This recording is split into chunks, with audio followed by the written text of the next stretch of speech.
50 feet below a quiet public park in modern Rome, a dark network of corridors stretches for miles beneath the city streets. When the debris is cleared away, these passages reveal vaulted ceilings, intricate frescoes, and the remains of walls originally lined with gold leaf. Every room in this complex is filled with earth, packed tight from floor to ceiling by thousands of Roman workers. This was the Domus Aurea, the Golden House, built by the Emperor Nero to serve as the geographic anchor of his reign. After Nero's death, the Roman government moved to bury the palace in its entirety, using architecture as a tool to remove the monument from the city's memory. The project began following a disaster. In 64 AD, a fire broke out in the Circus Maximus and burned for 6 days, destroying 3 of Rome's 14 city districts. When the fire died out, it left a charred void in the capital's most crowded neighborhoods. Nero used the catastrophe as an opportunity, claiming the devastated public land for a private residential estate instead of rebuilding the homes of the citizens who lived there. This map shows the administrative regions of Rome. The boundary lines crossing the Palatine and Esquiline hills mark the territory Nero claimed. The estate covered 300 acres, seizing a massive portion of the urban core to create a single imperial property. This seizure changed how the public viewed the emperor. He had transformed from a ruler of the city into a landlord who had displaced his own people to build a sanctuary. Inside, the Golden House featured dining rooms with vaulted ceilings and walls decorated with semi-precious stones and expansive gold leaf finishes.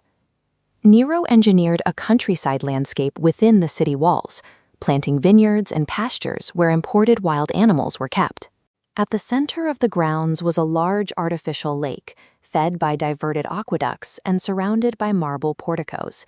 A bronze statue of Nero, standing over 100 feet tall, was placed at the estate's entrance to dominate the view of the valley.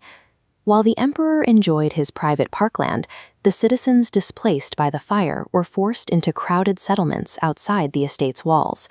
The Domus Aurea became a physical manifestation of a ruler who placed himself above the state, making its removal a political requirement for whoever followed him. Nero took his own life in 68 AD during a widespread revolt. The new Flavian emperors who seized power needed to find a way to dismantle his legacy and regain public trust. They utilized damnatio memoriae.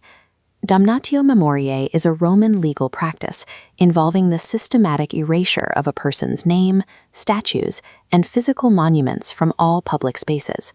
Tearing down the palace was difficult, built with thick Roman concrete and heavy stone vaults. The new administration decided that burying the structure was more efficient than demolition. Workers stripped the marble and gold finishes before dumping thousands of tons of dirt and debris through the skylights, packing rooms to the ceilings.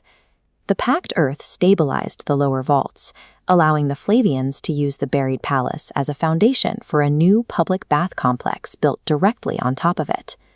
They also drained Nero's private lake and used the remaining basin to build the Flavian amphitheater, the stadium now known as the Colosseum. By burying the villa and replacing it with public landmarks, the new dynasty physically returned the stolen land to the people of Rome. The Golden House remained hidden for 1,400 years, until Renaissance explorers accidentally fell through the earth into what they believed were underground caves. The rubble used to suppress Nero's legacy had functioned as an airtight seal, protecting the lower levels from the elements. Because the rooms were sealed away from light and oxygen, the frescoes on the walls maintained their color for over a millennium. The effort spent to bury this chapter of Roman history is the exact reason these walls survived into the present day.